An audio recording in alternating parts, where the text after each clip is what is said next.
너희 뒤에 일어나는 너희 자손과 원방에서 오는 객이 그 땅의 재앙과 여호와께서 그 땅에 유행시키시는 질병을 보며 그 온 땅이 유황이 되며 소금이 되며 또 불에 타서 심지도 못하며 결실함도 없으며 거기 아무 풀도 나지 아니함이 옛적에 여호와께서 진노와 분한으로 회멸하신 소돔과 고모라와 아드마와 스보임의 무너짐과 같음을 보고 말할 것이요 열방 사람들도 말하기를 여호와께서 어찌하여 이 땅에 이같이 행하셨느뇨 이같이 크고 열렬하게 노하심은 무슨 뜻이뇨 하면 그때에 사람이 대답하기를 그 무리가 자기의 조상의 하나님 여호와께서 그 조상을 애굽에서 인도하여 내실 때에 더불어 세우신 언약을 버리고 가서 자기들이 알지도 못하고 여호와께서 그들에게 주시지도 아니한 다른 신들을 섬겨 그에게 절한 까닭이라.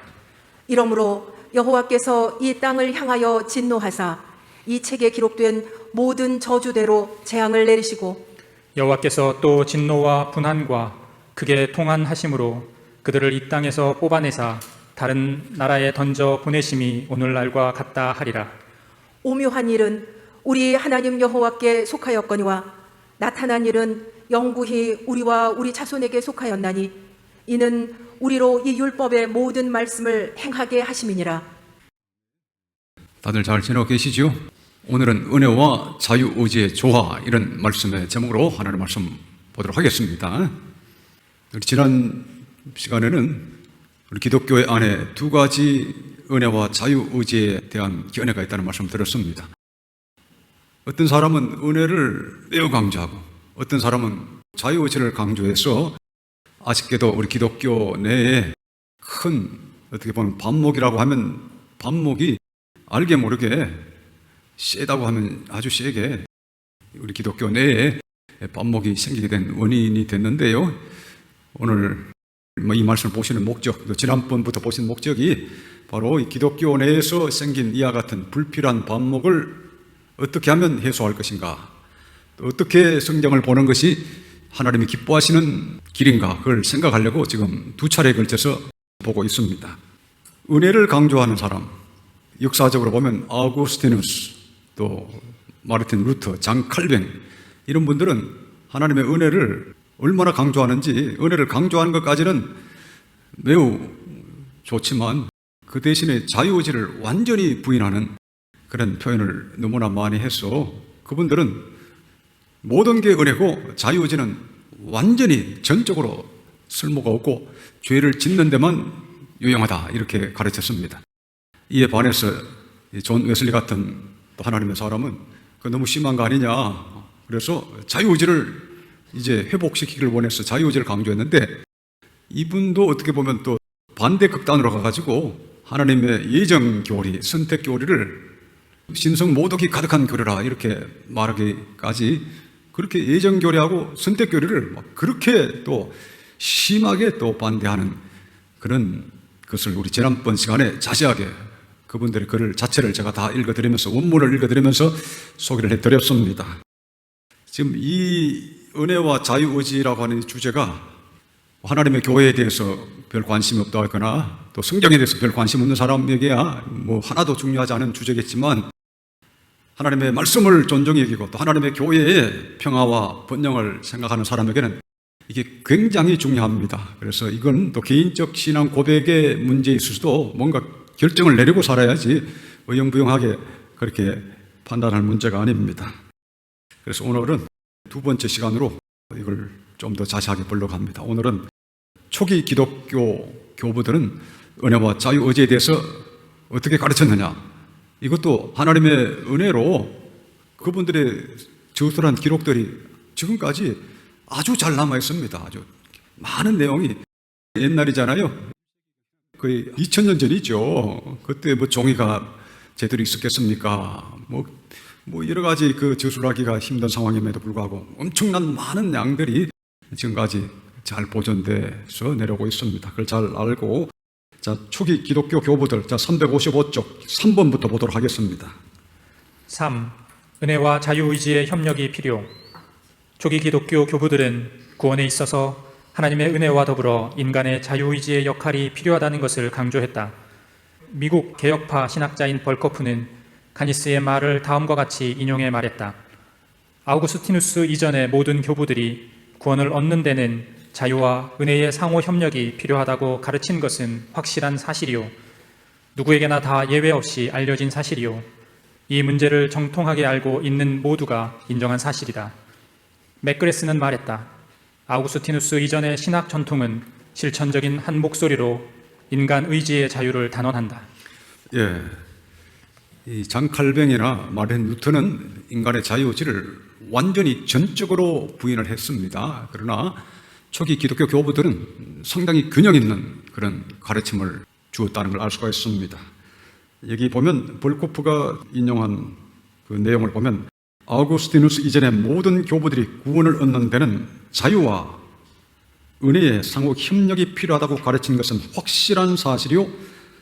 누구에게나 다 예외 없이 알려진 사실이요. 이 문제를 정통하게 알고 있는 모두가 인정한 사실이다.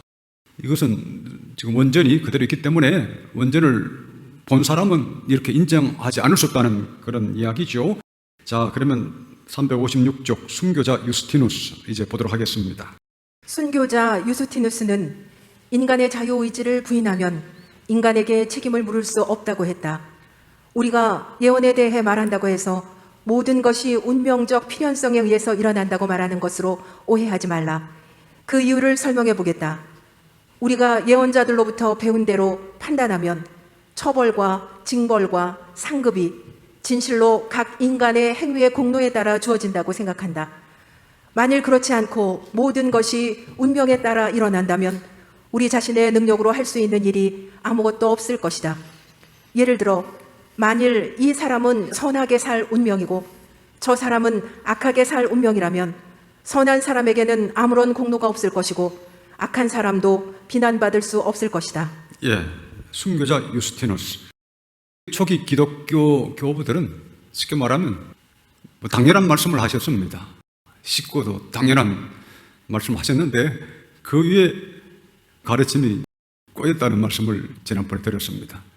초기 기독교 교부들은 당연한 말씀을 하셨죠. 이게 보면 중간에 보면 우리가 예언자들로부터 배운 대로 판단하면 처벌과 징벌과 상급이 진실로 각 인간의 행위의 공로에 따라 주어진다고 생각한다. 당연한 거잖아요. 자, 그 다음에 이레네우스, 유명한 리옹의 감독 이레네우스 보도록 하겠습니다. 소아시아 출신으로 리옹의 감독이었던 이레네우스는 인간의 자유의지를 강조했다. 인간은 이성을 부여받았기에 이 점에서 하나님과 닮았고 인간 자신의 의지에서 자유롭게 만들어졌고 자기를 지배할 능력을 갖고 있으므로 자신이 그 자신에게 원인이다. 사람은 때로는 알곡이 되기도 하고 때로는 쭉정이가 되기도 한다. 따라서 인간은 공의롭게 정죄될 수가 있는 것이다. 예, 여기 보면 인간 자신의 의지에서 자유롭게 만들어졌고 자기를 지배할 능력을 갖고 있으므로 자신이 그 자신에게 원인이다. 당연한 이야기했죠. 이 당연한 가르침이 그 이후에 아우구스티누스부터 해서 꼬이기 시작했다는 말씀을 지난번에 드렸습니다. 자, 그 다음에 유명한 투툴리안 보도록 하겠습니다. 최초로 원죄를 가르친 이는 테르툴리아누스이다. 그는 어린아이들 역시 깨끗하지 못한 것으로 간주했지만 그럼에도 그는 유스티누스 등 다른 사람들 못지않게 인간의 자유의지를 강조했다. 그는 손상된 인간의 본성에도 망가지지 않은 영혼에 내재하는 어떤 선한 것이 있다고 느꼈다. 그는 심지어 우리 영혼이 본성적으로 기독교적이라고 했는데 이것은 영혼이 본성적으로 하나님에 대해 최소한의 희미한 지식을 가지고 있다는 말이다. 예, 그는 심지어 우리 영혼이 본성적으로 기독교적이라고 했는데 그렇습니다. 테르툴리아누스 이분도 인간의 자유의지를 강조했다는 걸 알 수가 있습니다. 그 다음에 히에로니무스 제롬에 대해서 보도록 하겠습니다. 서방교회 학자인 히에로니무스는 이르기를 구하는 것은 우리의 할 일이고 우리가 구한 것을 주시는 것은 하나님께 속한다. 우리는 시작하고 하나님께서는 완성하신다. 우리가 할 수 있는 것을 드리고 우리가 할 수 없는 것은 하나님께서 완성하신다라고 하였다. 예, 히에로니무스 아주 잘 표현했죠. 우리는 시작하고 하나님께서는 완성하신다. 우리가 할 수 있는 것을 드리고 우리가 할 수 없는 것은 하나님께서 완성하신다. 아주 초기 기독교 교부들은 아주 감동적으로 잘 표현했습니다. 다음에 크리소스토무스 보도록 하겠습니다. 크리소스토무스는 자유의지의 중요성을 말했다. 그는 선택하는 것은 인간의 몫이라고 말했다. 먼저 우리가 선한 것을 선택한다. 그리고 우리가 먼저 선한 것을 선택한 다음에 하나님께서 하나님의 역할을 하신다. 우리의 자유가 파괴되지 않도록 하나님께서는 우리의 의지에 앞서 가지 않으신다. 그러나 우리가 선택했을 때는 우리에게 큰 도움을 주신다. 먼저 선택하고 의지하는 것은 우리가 해야 할 몫이지만 성취하고 결실을 맺게 하는 것은 하나님의 몫이다. 예, 황금의 입이라고 불리는 크리소스토무스, 이분도 아주 잘 설명하셨죠. 우리의 자유가 파괴되지 않도록 하나님께서는 우리의 의지에 앞서가지 않으신다. 그러나 우리가 선택했을 때는 우리에게 큰 도움을 주신다. 먼저 선택하고 의지하는 것은 우리가 해야 할 몫이지만 성취하고 결실을 맺게 하는 것은 하나님의 몫이다. 아주 우리 초기 기독교의 교부들은 은혜롭게 잘 설명했습니다. 자, 그 다음에 유명한 암브로시우스 보도록 하겠습니다. 한편 암브로시우스는 하나님의 은혜를 강조했다. 은혜에 대한 가르침에 있어서 그는 앞서 있었던 누구보다도 심오하였다. 그는 은혜가 선행한다고 하였다. 우리가 하나님의 자비를 구하기도 전에 하나님께서 먼저 주도권을 가지고 자비를 보여주신다. 이것이 하나님의 자비의 참된 부요함이다. 예, 암브로시우스는 은혜의 선행성을 또 주장했습니다. 여기 보면 우리가 하나님의 자비를 구하기도 전에 하나님께서 먼저 주도권을 가지고 자비를 보여주신다. 이것이 하나님의 자비의 참된 부요함이다. 은혜론이죠. 은혜론. 하나님의 은혜에 대한 강조를 암브로시우스가 했던 걸 알 수가 있습니다. 성경에 또 이런 말씀도 있습니다. 그렇죠? 이런 말씀 분명히 있어요. 아우구스티누스가 암브로시우스에게 가장 큰 영향을 받았습니다. 그래서 아마 아우구스티누스가 이 암브로시우스의 은혜론에 대해서 감동을 너무 받아가지고 여기에 푹 빠져서 자유의지는 전혀 힘을 쓸 수 없고 죄의 노예만 될 수도 이렇게 가르친 것 같습니다. 우리가 전반적으로 초기 기독교 교부들의 은혜와 자유의지에 관한 말씀을 봤는데요.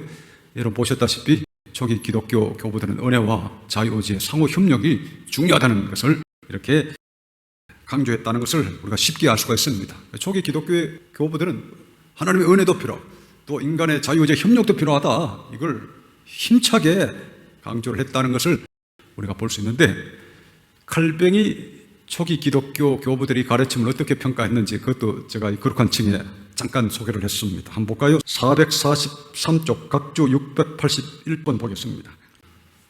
칼뱅은 교부들이 일반적으로 자유의지를 인정하였지만 그것은 철학자들의 생각을 따른 것으로 그 의견들이 전혀 허위라고 하였다. 예, 기독교 강요에 이렇게 적었습니다. 칼뱅은 교부들이 일반적으로 자유의지를 인정하였지만 그것은 철학자들의 생각을 따른 것으로 그 의견들이 전혀 허위라고 하였다. 그러니까 칼뱅이 제가 늘 말씀드립니다만은 하나의 주장을 한번 하기 시작하면 끝을 보는 사람입니다. 그래서 이 초기 기독교 교부도 눈에 안 들어오는 거예요. 이분도 이제 아우구스티누스의 영향을 많이 받은 걸로 저는 추측을 하는데, 그러니까 아우구스티누스의 영향을 많이 받아가지고 은혜론에 완전히 이제 빠지니까 초기 기독교의 교부도 안 보입니다, 이제는. 그래서 세게 주장을 하는데, 또 존 웨슬리는 이 은혜론을 또 강조하는 이 사람들에 대해서 쉽게 말해 열을 받아가지고 하나님의 예정과 선택도 눈에 안 보이는 겁니다. 그래서 사람들이 하나님을 믿을 때 좀 순하게 믿어야 되는데 그렇게 순하게 믿어가지고는 표시가 안 나는가 봅니다. 우리 교회는 예를 들면 제가 설교는 어떻게 보면 강하게 하는지 모르지만 이렇게 항상 신중하게 하려고 해요. 모든 거를 너무나 신중하기 때문에 더디게 보일지도 모르겠습니다만은 하나님의 진리를 다룰 때는 최대한 겸손하게 최고로 신중하게 하나님 말씀이잖아요. 최고의 존중심으로 이 말씀도 보고 이 말씀도 보고 이렇게 해왔죠. 우리 교회의 어떤 가야 될 방식도 하나님의 말씀을 좌로나 우로나 치우치지 말고 다 지켜 행하라. 그 가운데 명하신 모든 것을 다 지켜 행하라 하신 말씀을 마음에 깊이 새기고 그렇게 하려고 하는데 이 신앙인들은 자기가 좀 다르면 세게 하고 그렇게 했던 걸 알 수가 있습니다. 그러나 이런 약간의 크다면 큰 단점이고 적다면 적은 단점인데 제가 볼 땐 큰 단점인데요. 이런 단점에도 불구하고 다른 주님에 대한 헌신의 분량이 너무나 컸기 때문에 하나님께서 이들의 삶에 이런 많은 열매를 주셨죠. 그래서 단점에도 불구하고 하나님께서 이 놀라운 개신교의 종교개혁과 그 이후에 놀라운 역사를 일으키도록 하셨는데, 우리가 볼 때는 상당히 아쉬운 요소입니다. 조금만 차분하게 이렇게 생각하면, 욕심 없이 쉽게 말하면 주장을 할 때도 너무 자기 주장하면 그 욕심이죠. 진리보다 더 주장하면 그 욕심이죠. 욕심 없이 냉정하게 요거 90%, 요거 몇 프로, 요거 48.5%, 요게 51.2%. 이 지금 컴퓨터에 넣으면 게 다 나옵니다. 이게 지금은. 옛날에는 컴퓨터가 없어서 못했을지 모르지만 지금은 하나님의 주권에 대한 성경 구절을 쫙 이렇게 컴퓨터로 집계하고, 또 자유의지에 대한 말씀을 쫙 하면 꼭 컴퓨터가 없어도 성경에 있으니까 눈으로 보고 수기로 해도 이게 다 비율이 나오잖아요. 하나님의 은혜에 대한 말씀도 분명히 100% 있고, 또 인간의 자유의지에 대한 말씀도 100% 있는데, 이걸 꼭 컴퓨터에 넣지 않아도 하나님의 놀라우신 주권적 은혜에 대한 말씀을 이렇게 많이 주시구나. 아멘. 또 우리에게 많은 책임을 요구하시는구나. 아멘. 이러면 간단한데 이걸 안 하고 이렇게 해왔다는 게 아쉬운데요. 결론에서 말씀드리겠습니다만, 우리가 이와 같은 문제를 해결하는 게 우리 국제복음주의 대각성연합회 큰 사명 중에 하나입니다. 첫 번째 사명이 참된 거듭남의 복음을 전하는 것이고, 두 번째 사명이 이와 같이 분열된 하나님의 교회를 하나로 하는, 그것이 우리의 복음주의 대각성연합회 사명입니다. 팔복에다 보면 화평케 하는 자는 복이 나니 제가 하나님의 아들이라 일컬음을 받을 것이라고 그랬는데, 이 화평케 하는 노력을 잘 안 합니다. 지금 이것 때문에 고민하는 사람을 한 명도 못 봤습니다. 관심이 없어요. 거듭남에도 별 관심이 없고, 이런 반목을 화해시키고자 하는 관심도 거의 없습니다. 그거를 뭔가 해소하려고 하는, 말씀 안에서 해소하려고 하는 그런 노력은 제 개인적으로는 제 평생에 거의 보지 못했던 것 같습니다. 이걸 잘 알고 칼뱅의 이 참 표현이 좀 가슴을 찌릅니다. 자, 470쪽 이제 보도록 하겠습니다. 조지 필더. 그러니까 이 기독교 역사를 보면 이것을 균형 있게 해결하려고 하는 분들이 계셨습니다. 역사를 통해서 보면 현재는 찾기가 힘들지만 과거에 보면 이 균형 있게 표현한 분들이 들어 계셔요. 조지 필더라든지 조금 이따 볼 청교도들도 비교적 여기에 대해서 균형된 표현을 하고 있음을 우리가 발견하게 되는데요. 조지 필더부터 한번 이제 보도록 합니다. 470쪽 7번 보겠습니다. 7. 하나님의 주권과 인간의 응답을 동시에 강조. 조지 휘필드는 하나님의 주권을 강조하면서 인간 편에서의 자발적 믿음과 응답을 또한 매우 강조했다. 1. 하나님의 주권과 은혜를 강조. 그는 가나의 혼인잔치라는 설교에서 하나님만이 우리에게 믿음을 주실 수 있다는 것을 이렇게 강조했다. 성령님만이 아들의 의를 여러분의 마음에 적용할 수 있는 믿음을 주시는 것입니다. 신령한 것들에 대해서는 우리는 완전히 죽어 있습니다. 나흘이 지나 무덤에서 썩은 냄새가 나는 죽은 나사로가 자신을 스스로 일으킬 수 없는 것처럼 우리 자신의 힘으로는 하나님께로 돌이킬 능력이 전혀 없습니다. 그리스도께서 소생시키는 은혜가 아니고서는 그리스도를 믿을 수 없습니다. 오직 주님만이 여러분을 도울 수 있습니다. 휘필드는 종종 하나님께 믿음과 회개의 은혜를 달라고 기도하라고 권면했다. 회개의 은혜를 위해서 간절히 기도하라고 여러분에게 간청하는 바입니다. 예, 조지 휘필드는 여러분 아시겠습니다만 칼빈주의 설교자입니다. 칼빈주의 복음주의 대각성 설교자입니다. 그래서 하나님의 주권을 자주 강조합니다. 바로 방금 보신 설교가 그런 내용이죠. 성령님만이 아들의 의를 여러분의 마음에 적용할 수 있는 믿음을 주시는 것입니다. 맞는 말씀이죠. 그래서 이 하나님의 주권을 하나님만이 우리에게 참된 믿음을 주실 수 있다. 이것을 아주 강조합니다. 칼빈주의 복음주의 대각성 운동 설교자입니다. 자, 2번을 보겠습니다. 2. 인간의 자유의지와 믿음에 대한 강조. 그는 하나님의 은혜와 주권을 강조했지만 한편 즉각적으로 믿을 것을 강조했다. 그는 모든 신자의 보편적인 특권, 성령의 내주하심이라는 설교에서 그리스도를 믿기만 하면 그리스도의 지혜, 의로움, 거룩함, 구속함을 얻게 된다고 말했다. 오직 믿기만 하십시오. 예수 그리스도께서 여러분에게 지혜와 의로움 그리고 거룩함과 영원한 구속함이 되실 것입니다. 예, 위필들은 또한 우리가 스스로 믿고 회개하고 주님께 나아갈 것을 아주 직접적으로 강하게 호소하는 설교를 했습니다. 여기 보면 오직 믿기만 하십시오. 예수께서 여러분에게 지혜와 의로움 그리고 거룩함과 영원한 구속함이 되실 것입니다.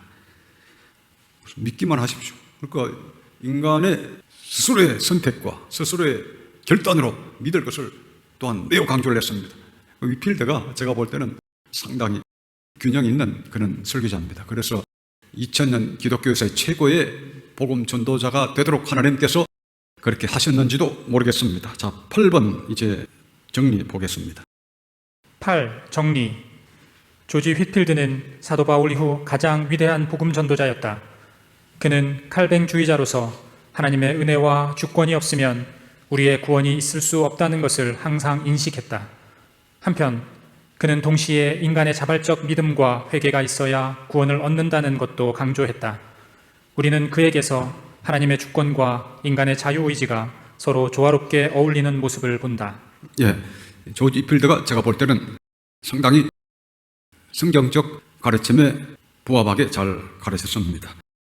자, 그러면 314쪽을 이제 보도록 하겠습니다. 밑에 각주 405번을 보시면 지금까지 여러분 같이 보셨던 내용을 제가 간단히 요약을 했습니다. 각주 405번을 이제 보겠습니다. 교회사를 보면 하나님의 은혜와 인간의 자유의지의 관계에 대해서 다양한 견해가 존재했습니다. 초기 기독교 교부들은 구원에 있어서 하나님의 은혜와 더불어 인간의 자유의지의 역할이 중요하다고 했습니다. 아우구스티누스, 마르틴 루터, 장 칼뱅 등은 오직 은혜를 주심으로 우리가 믿게 된다는 것을 강조했습니다. 존 웨슬리는 은혜는 보편적인 것이며 누구에게나 값없이 주시는 것이기에 인간의 자유의지가 중요하다고 했습니다.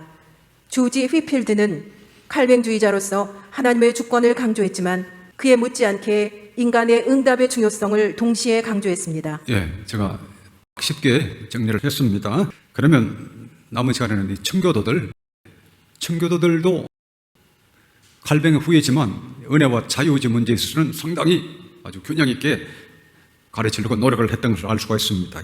289쪽을 한번 찾아보시기 바랍니다. 1번 신앙 선조들의 가르침, 여기부터 보겠습니다. 1. 신앙 선조들의 가르침. 청교도들은 우리의 구원의 모든 것이 하나님의 은혜에 달려 있지만 우리가 해야 할 일은 우리가 해야 한다고 가르쳤습니다. 청교도 리처드 십스는 우리 자신의 자발적 동의가 필요하다고 주장했습니다. 비록 하나님의 은혜가 모든 것을 하지만 그럼에도 우리가 동의해야 합니다. 그래서 결혼식에서 서약을 하는 것입니다. 결혼에는 쌍방의 동의가 반드시 있어야 합니다.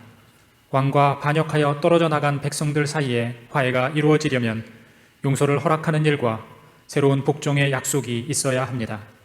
그와 마찬가지로 만일 하나님께서 우리의 하나님이 되시기 위해서는 우리가 하나님을 받아들일 수 있도록 은혜가 주어져야 하고 그를 왕으로 모시고자 하는 존경심이 있어야 하고 그를 우리의 배우자로 맞이하는 동의가 있어야 합니다. 예, 청교도 리처드 십스 아주 설명을 잘 했죠. 여기 보시면 그와 마찬가지로 만일 하나님께서 우리의 하나님이 되시기 위해서는 우리가 하나님을 받아들일 수 있도록 은혜가 주어져야 하고 은혜에 대한 필요성을 이야기합니다.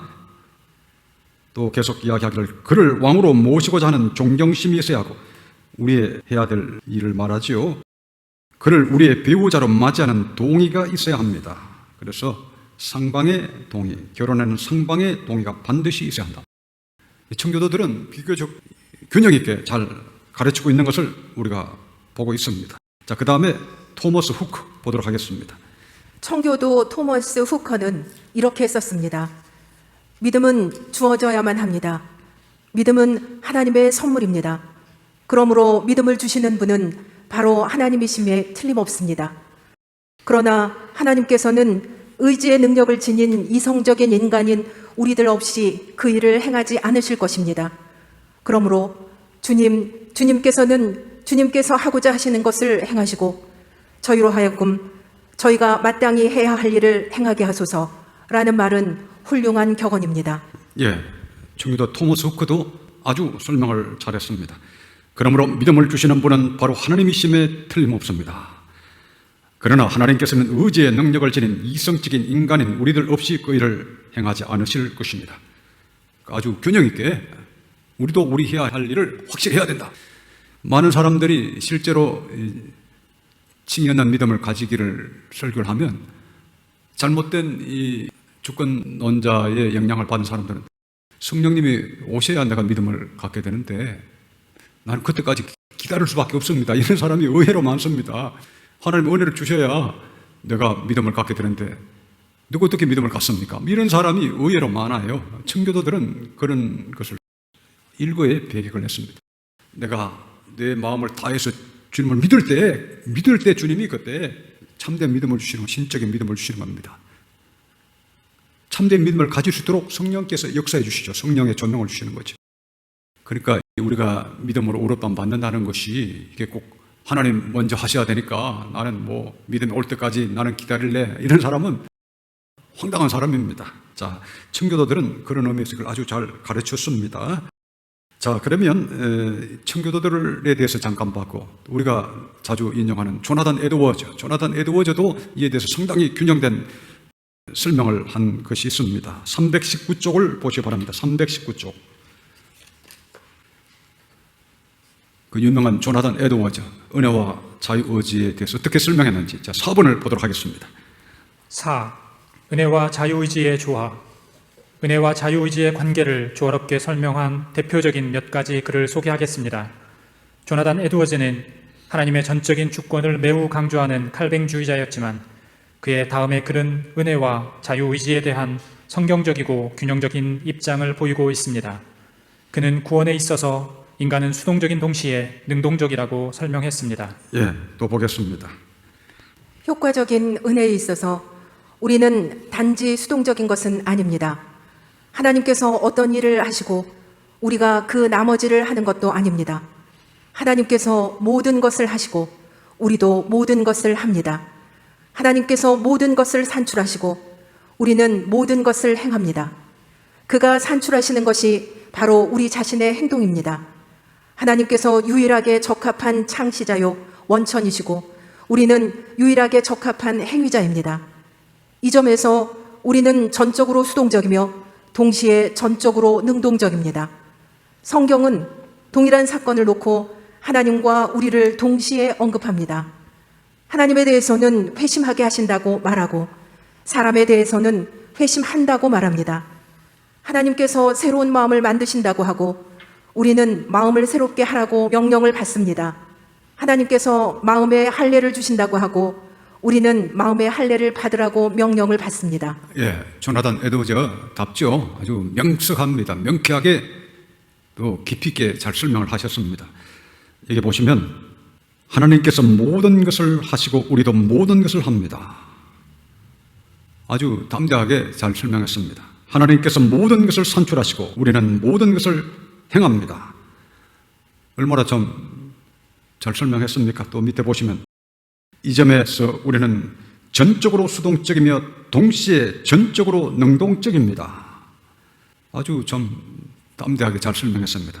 전적으로 수동적이다. 하나님의 은혜가 오셔야 우리가 구원에 이를 수 있고 구원에 이르는 믿음을 얻을 수 있다는 면에서는 전적으로 수동적이죠. 그러나 또한 동시에 전적으로 능동적이다. 우리가 하나님을 믿는 그 행위를 통해서 하나님께서 우리를 구원하시니까 전적으로 능동적이죠. 그러니까 조나단 에드워즈 목사님은 잘 설명을 했습니다. 청교도들이나 조나단 에드워즈 목사님 같은 분들은 아주 균형 있게 잘 설명을 한 걸 알 수가 있습니다. 자, 그러면 320쪽을 봅니다. 5번 하나님의 차원 이제 보도록 하겠습니다. 5. 하나님의 차원. 어떤 사람은 하나님의 주권과 인간의 자유의지 이 두 가지를 어떻게 동시에 포용할 수 있느냐고 항변합니다. 우리의 빈약한 이성으로는 두 가지를 동시에 포용하기 어렵습니다. 1차원이 2차원을 포용할 수 없고 2차원이 3차원을 포용할 수 없습니다. 그러나 3차원이 2차원을 포용하는 것은 쉽습니다. 예, 또 보겠습니다. 하나님의 주권과 인간의 자유의지의 조화도 하나님의 차원에서는 어려울 것이 전혀 없습니다. 많은 차들이 고속으로 달리는 입체 교차로를 생각해 봅시다. 입체 교차로란 동일한 평면 도로에서 교차하는 것이 아니라 높이를 달리해서 교차하는 교차로를 말합니다. 입체 교차로 위에서 교차하는 지점을 내려다보면, 즉 2차원으로 보면 달리는 차들이 서로 부딪힙니다. 그러나 입체적으로 보면, 즉 3차원으로 보면 아무런 충돌이 없이 안전하게 차들이 잘 달립니다. 사고가 2차원에 갇히면 도저히 하나님의 주권과 자유의지는 조화될 수 없게 보입니다. 예, 입체 교차로에 대한 비유로 제가 설명을 아주 쉽게 했습니다. 그 다음 보겠습니다. 하나님의 주권과 인간의 자유의지도 보다 높은 차원에서는 서로 충돌하지 않을 수 있습니다. 우리의 한계 있는 이성과 좁은 논리의 세계에 갇혀 하나님의 말씀을 재단하지 말고 경외심으로 순종하는 마음으로 우리에게 계시해 주신 대로 하나님의 말씀을 받아들이면 아무런 문제가 없습니다. 성경은 우리의 구원이 전적으로 하나님의 은혜에서 비롯된다고 말씀하십니다. 한편 하나님께서는 겸손하게 전심으로 하나님을 찾는 자들을 구원하신다고 분명히 말씀하셨습니다. 예, 또 보겠습니다. 신명기 29장 29절에 보면 율법을 행하라고 명령하신 후에 다음과 같이 말씀하셨습니다. 감추어진 일은 우리 하나님 여호와께 속하였거니와 나타난 일은 영원히 우리와 우리 자손에게 속하였나니 이는 우리에게 이 율법의 모든 말씀을 행하게 하심이니라. 우리는 하나님의 주권과 인간의 자유의지를 어떻게 조화시킬 수 있는지 확실히 알 수 없습니다. 감추어진 일은 하나님께 속한 것입니다. 우리가 해야 할 일은 무엇입니까? 우리에게 분명히 명하신 하나님의 말씀을 행하는 것입니다. 전능하신 은혜의 하나님을 의지하고 담대히 천국을 침노하는 것입니다. 그리하면 확실히 구원을 얻을 것입니다. 예, 여기 신명기 29장 29절에 보면 율법을 행하라고 명령하신 후에 다음과 같이 말씀하셨습니다. 이게 아주 참 중요하고 유명한 구절입니다. 오늘 본문으로 보신 말씀이죠. 여기 보면 감추어진 일은 우리 하나님 여호와께 속하였거니와, 감추어진 일, 영어로는 the secret things라 이렇게 되어 있습니다. 비밀의 일, 비밀한 일. 감추어진 일은 우리 하나님 여호와께 속하였거니와 나타난 일은 영원히 우리와 우리 자손에게 속하였나니 이는 우리에게 이 율법의 모든 말씀을 행하게 하심이니라. 그러니까 감추어진 일, 비밀한 일은 하나님께 속했다는 겁니다. 왜 하나님 그렇게 말씀하셨나요? 왜 하나님 그렇게 말씀하셨나요? 이렇게 묻지 말라는 거죠. 하나님이 모세를 통해서 율법을 주셨고 또 신약에는 이러 하나님의 사도들을 통해서 또 신약 성경 기자를 통해서 하나님 말씀을 주셨는데 왜 하나님 이쪽에는 이 정도만 말씀하시고 왜 저쪽은 저 정도만 말씀하셨나요? 이럴 자격이 있습니까? 그런 태도 자체가 말이 안 되는 거죠. 하나님 이렇게 이런 식으로 율법을 주시지 왜 이런 식으로 주셨습니까? 하나님 제사제도 의식제도 이런 것도 이렇게 주시지 왜 이렇게 주셨습니까? 이렇게 말이 됩니까? 인간으로서 하나님께 도저히 대할 수 없는, 행할 수 없는 태도죠. 바로 그 말씀입니다. 감추어진 일은 우리 하나님 여호와께 속하였거니와 나타난 일은 하나님 우리에게 보여주신 일은 그런 뜻이죠. 영원히 우리와 우리 자손에게 속하였나니 왜 이렇게 하나님께서 이런 식으로 하나님의 율법과 말씀을 주셨느냐. 여기 그 다음 내용이 중요합니다. 자, 그 성경 구절 전체 다시 한번 보시기 바랍니다. 감추어진 일은 우리 하나님 여호와께 속하였거니와 나타난 일은 영원히 우리와 우리 자손에게 속하였나니 이는 우리에게 이 율법의 모든 말씀을 행하게 하심이니라.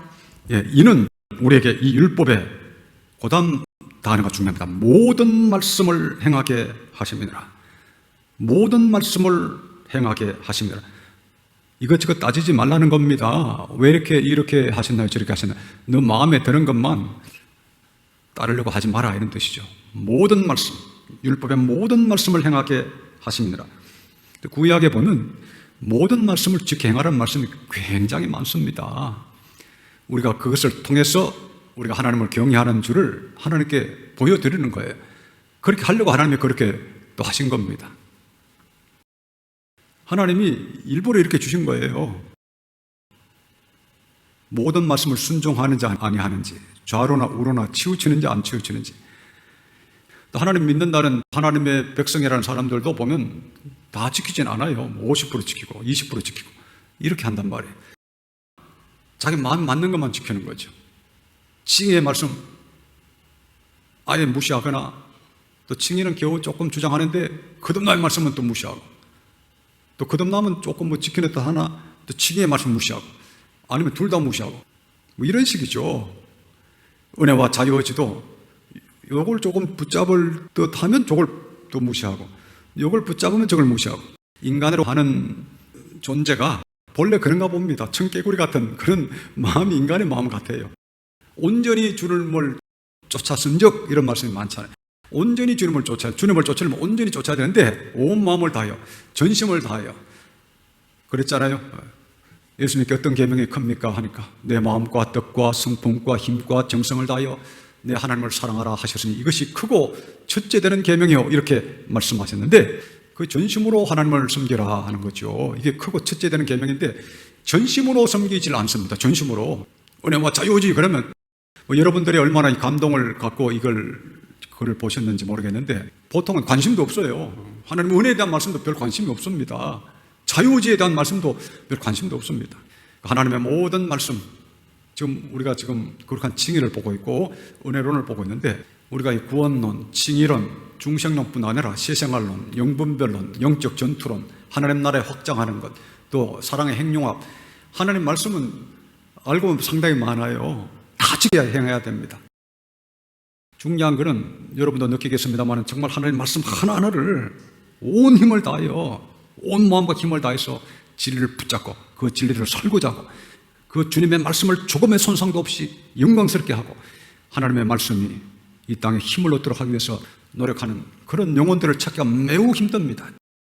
그런 정신을 가진 사람들이 모여서 할 때, 그때만 우리 교회에 또 이 땅에 희망이 있지, 그런 정신을 가진 사람이 없으면 희망이 없습니다. 그러나 그런 정신을 가진 사람이 모이기만 하면 하나님이 마지막 시대라도 우리가 예상하지 못한 엄청난 하나님의 역사를 이루실 줄 믿습니다.